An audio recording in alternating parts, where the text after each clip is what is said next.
2ଟି ରସୁଣ କୁଲା ଏହି ଜାଗାରେ ରଖିଦିଅନ୍ତୁ। ଗ୍ୟାରେଣ୍ଟି ଦେଉଛି 5 ମିନିଟ୍ରେ ସେ ମହିଳା ତୁମ ପାଖକୁ ଆସିବା ପାଇଁ ବାଧ୍ୟ ହେବ। ଯାହା ଚାହିଁବେ ତାହା କରିବାକୁ ଦେବ। କେବଳ ଆଜି ରାତିରେ ଗୋଟିଏ ଥର କରିକି ଦେଖନ୍ତୁ। ହଁ ଦର୍ଶକ ବନ୍ଧୁ, ଆଜିର ଏହି ଭିଡ଼ିଓଟିରେ ମୁଁ ଆପଣଙ୍କୁ ଶିଖାଇବି ବିନା ମନ୍ତ୍ରତନ୍ତ୍ରରେ କେବଳ 2ଟି ରସୁଣ କୁଲା ସାହାଯ୍ୟରେ ଆପଣ କିପରି ସୁନ୍ଦରୀରୁ ସୁନ୍ଦରୀ ଝିଅକୁ ପଠାଇ ପାରିବେ, ପଡ଼ିଶା ଘର ଭାଉଜକୁ ପଠାଇ ପାରିବେ, ତା'ଠାରୁ ନିଜର ମନ ମୁତାବକ କାମ ହାସଲ କରିପାରିବେ। ଏହି ବଶୀକରଣ କରିବା ପାଇଁ ଆପଣଙ୍କୁ କିଛି ବି ପଇସା ଖର୍ଚ୍ଚ କରିବାକୁ ପଡ଼ିବନି କିମ୍ବା ବେଶୀ କିଛି ସାମଗ୍ରୀର ଆବଶ୍ୟକ ନାହିଁ। କେବଳ 2ଟି ରସୁଣ କୁଲା ସାହାଯ୍ୟରେ ଆପଣ ସେ ଝିଅକୁ ପଠାଇ ପାରିବେ। ପଡ଼ିଶା ଘର ସୁନ୍ଦରୀ ଭାଉଜଠାରୁ ନିଜର ମନ ମୁତାବକ କାମ ହାସଲ କରିପାରିବେ। ହଁ ଦର୍ଶକ ବନ୍ଧୁ, ଆପଣ ସମସ୍ତଙ୍କର ଇଚ୍ଛା ଥିବ ନିଜ ପସନ୍ଦର ଝିଅକୁ ପଠାଇବା ପାଇଁ, ପଡ଼ିଶା ଘର ସୁନ୍ଦରୀ ଭାଉଜକୁ ପଠାଇବା ପାଇଁ, ତା'ଠାରୁ ନିଜର ମନ ମୁତାବକ କାମ ହାସଲ କରିବା ପାଇଁ। କିନ୍ତୁ ଇଏ ଏତେ ସହଜ ନୁହେଁ। ଏଥିପାଇଁ ଆଜିର ଏହି ଭିଡ଼ିଓଟି ଆପଣଙ୍କର ଇଚ୍ଛାକୁ ପୂରଣ କରିବ। ଏଥିପାଇଁ ଆଜିର ଏହି ଭିଡ଼ିଓଟିରେ ମୁଁ ଆପଣଙ୍କୁ ଶିଖାଇବି ବିନା ତନ୍ତ୍ର ମନ୍ତ୍ରରେ କେବଳ 2ଟି ରସୁଣ କୁଲା ସାହାଯ୍ୟରେ ଝିଅ ପଠାଇବା ପାଇଁ ବଶୀକରଣ ବିଦ୍ୟା, ବିବାହିତା ମହିଳାକୁ ପଠାଇବା ପାଇଁ ବଶୀକରଣ ବିଦ୍ୟା। ଏହି ବଶୀକରଣ ଏତେ ଶକ୍ତିଶାଳୀ କି ଯିଏ ବି ଏହାକୁ କରିଛି 100ରୁ 100% ସଫଳ ହୋଇଛି। ବର୍ଷ ବର୍ଷ ଧରି ଭାଙ୍ଗି ଯାଇଥିବା ପୁରୁଣା ପ୍ରେମକୁ ମଧ୍ୟ ଫେରାଇ ଆଣିପାରିଛି। ଶାଶୁ, ନଣନ୍ଦ, ଦିଅର, ଭାଉଜ କାହାକୁ ବି ନିଜ ବଶରେ କରି ତା'ଠାରୁ ନିଜର ମନ ମୁତାବକ କାମ ହାସଲ କରିପାରିଛି।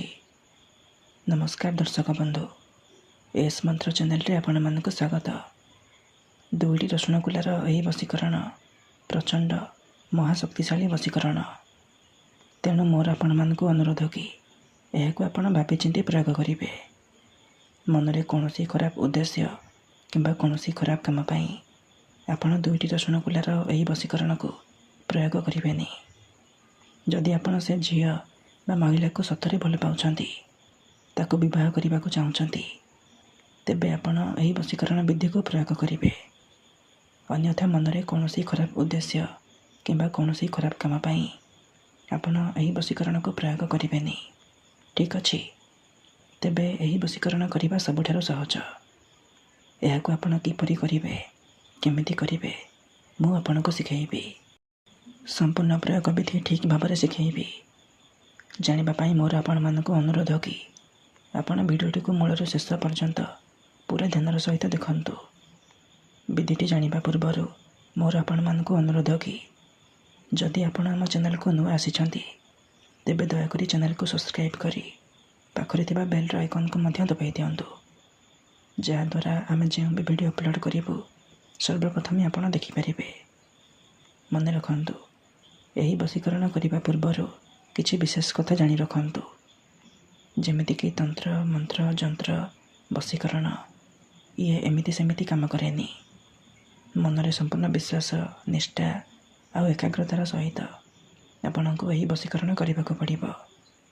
ତେବେ ଯାଇ ମୁଁ ଆପଣଙ୍କୁ ଗ୍ୟାରେଣ୍ଟି ଦେଉଛି, ଆପଣ ଯେଉଁ ଝିଅ ବା ମହିଳା ଉପରେ ଏହି ବଶୀକରଣକୁ ମାତ୍ର ଗୋଟିଏ ଥର ପ୍ରୟୋଗ କରିଦେବେ, ସିଏ ସେହି ସମୟଠାରୁ ଆପଣଙ୍କର ବଶରେ ହେଇଯିବ। ଆପଣଙ୍କ ଆଡ଼କୁ ଆକର୍ଷିତ ହେବାକୁ ଲାଗିବ। ଆପଣଙ୍କୁ ନ ଦେଖି ରହିପାରିବନି। ଯେଉଁ ଝିଅ ଆପଣଙ୍କୁ ଭାଉ ଦେଉନଥିଲା, ସିଏ ନିଜେ ଆସି ଆପଣଙ୍କ ସହିତ କଥା ହେବ ଆଉ ଆପଣଙ୍କୁ ଭଲ ପାଉଛି ବୋଲି କହିବ। ଯେଉଁ ପଡ଼ିଶା ଘର ଭାଉଜର ସୁନ୍ଦରତାକୁ ଦେଖି ଆପଣ ତାକୁ ଦିନରାତି ଭାବୁଛନ୍ତି, ସିଏ ନିଜେ ହାତ ଧରି ରୁମ୍କୁ ଡାକିବ ଆଉ ଯାହା ଚାହିଁବେ ତାହା କରିବାକୁ ଦେବ। ଆପଣଙ୍କର ସବୁ ଇଚ୍ଛା ପୂରଣ କରିବ। ଠିକ୍ ଅଛି? ତେବେ ଏହି ବଶୀକରଣ ଆପଣ କିପରି କରିବେ, କେମିତି କରିବେ, ଧ୍ୟାନର ସହିତ ଶୁଣନ୍ତୁ। ଏହି ବଶୀକରଣ କରିବା ପାଇଁ ଆପଣ 2ଟା ରସୁଣ କୁଲା ଆଉ ଗୋଟିଏ ଛୁଞ୍ଚି ଆଣିବେ।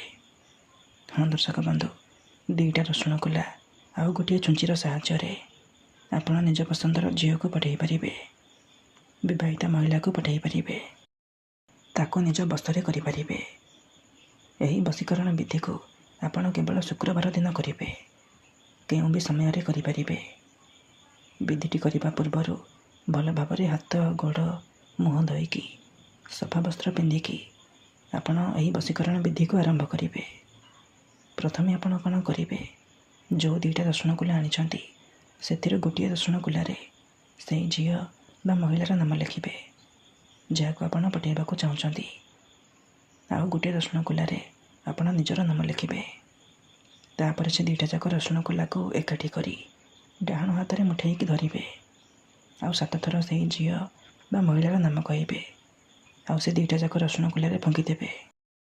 ତାପରେ ନିଜର ନାମ 7 ଥର କହିବେ। ପୁଣି ଆପଣ ସେ ଦୁଇଟା ଯାକ ରସୁଣକୁଲାରେ ଫୁଙ୍କିଦେବେ। ଏତିକି କରିସାରିବା ପରେ ସେ ଦୁଇଟା ଯାକ ରସୁଣକୁଲାକୁ ଏକାଠି କରି ସେଥିରେ ଛୁଞ୍ଚିକୁ ଫୋଡ଼ିଦେବେ। ଧ୍ୟାନ ରଖିବେ ଯେମିତି ସେ ଦୁଇଟା ଯାକ ରସୁଣକୁଲା ଛୁଞ୍ଚି ମଝିରେ ରହିବ। ଛୁଞ୍ଚି ଭଲ ଭାବରେ ସେ ଦୁଇଟା ଯାକ ରସୁଣକୁଲାରେ ଫୋଡ଼ି ହେଇଯିବ। ତାପରେ ଆପଣ କ'ଣ କରିବେ, ଆଖି ବନ୍ଦ କରି 1 ରୁ 2 ମିନିଟ୍ ସେ ଝିଅ ବା ମହିଳାକୁ ମନେ ମନେ ଭାବିବେ। ତା'ର ମୁହଁକୁ ନିଜ ମନରେ ଭାବିବେ। ଏମିତି ଭାବିବେ ଯେମିତି ସିଏ ଆପଣଙ୍କର ବଶରେ ହେଇଯାଇଛି ଆଉ ଆପଣଙ୍କର ସବୁ ଇଚ୍ଛା ପୂରଣ କରୁଛି। ଏହିପରି ଆପଣ ଭାବି ସାରିବା ପରେ କ'ଣ କରିବେ, ସେ ଛୁଞ୍ଚି ଆଉ ରସୁଣକୁଲାକୁ ସେହିପରି ନେଇକି କୌଣସି ଏକ ଫୁଲ ଗଛ ମୂଳରେ ଅଳ୍ପ ଟିକେ ଗାତ ଖୋଳିକି ପୋତିଦେବେ। ଏତିକି କରିକି ଦେଖନ୍ତୁ, ଗ୍ୟାରେଣ୍ଟି ଦେଉଛି ଏହି ବିଧିକୁ କରିବା ମାତ୍ରେ ସେ ଝିଅ ହେଉ ବା ବିବାହିତା ମହିଳା ଆପଣଙ୍କ ଆଡ଼କୁ ଆକର୍ଷିତ ହେବାକୁ ଲାଗିବ। ଧନ୍ୟବାଦ।